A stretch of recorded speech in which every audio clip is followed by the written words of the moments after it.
First, I would like to point out about that bombing of the house, because the press has also been used during the past week to imply that I bombed my own house.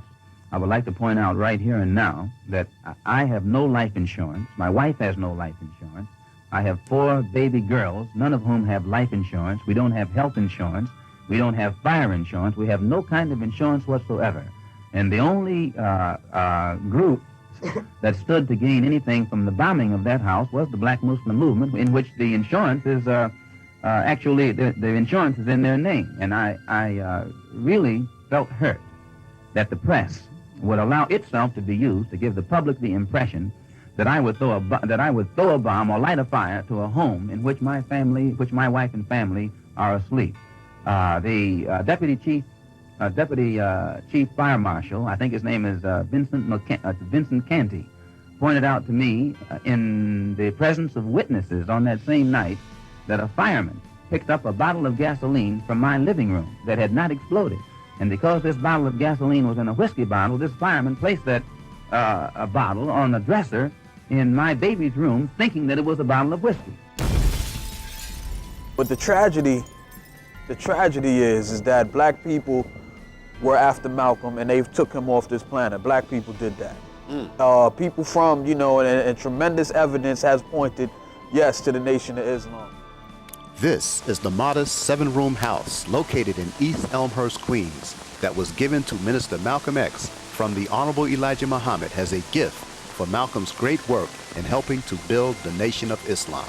And I have made this statement to them concerning the house, that they could have it if they would take me back, that they would permit me to come before the Muslim movement, the rank and file, and explain or defend myself against all of the charges that they've made against me. They could have the house. Overwhelming impression on me was, say, the bombing of the Sunday school in Birmingham. That made me a militant.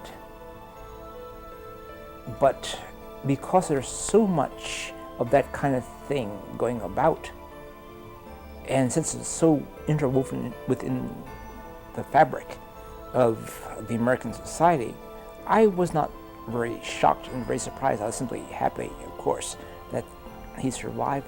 Malcolm, you say attempts have been made on your life, and that was at this afternoon's press conference. You say 5 different attempts recently. How were they attempted? Yes, more than 5. Of course, there was the bombing of the house, which Yes. you know about. That occurred Sunday.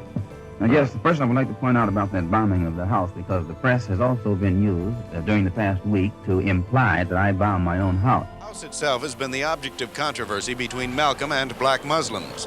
The Muslims contend they own the property and have gone to court to evict Malcolm. Mr. Hall, today we demanded that the FBI launch an immediate investigation of the bombing of my home on Sunday morning, because we were charging a conspiracy on the part of some firemen, some policemen, and some newsmen to work together to cover up the part played by Elijah's followers in the bombing, and to give the public the impression that I bombed it myself by withholding valuable information from the public and telling half-truths through the press.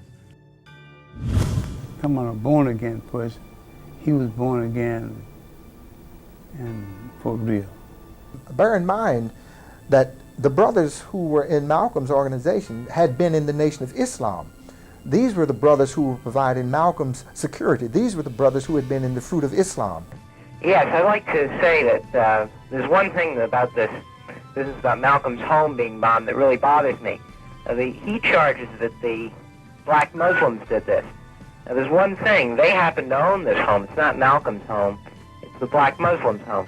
Now, it seems very odd to me that the black Muslims would want to destroy their own property.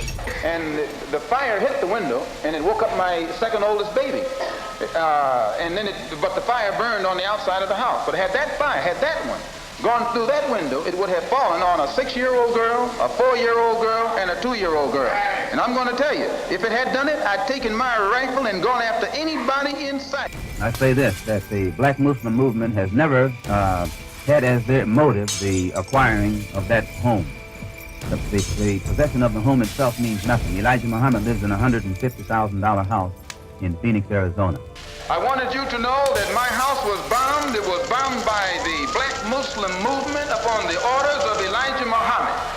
Now they had come around, they had planned to do it from the front and the back so that I couldn't get out.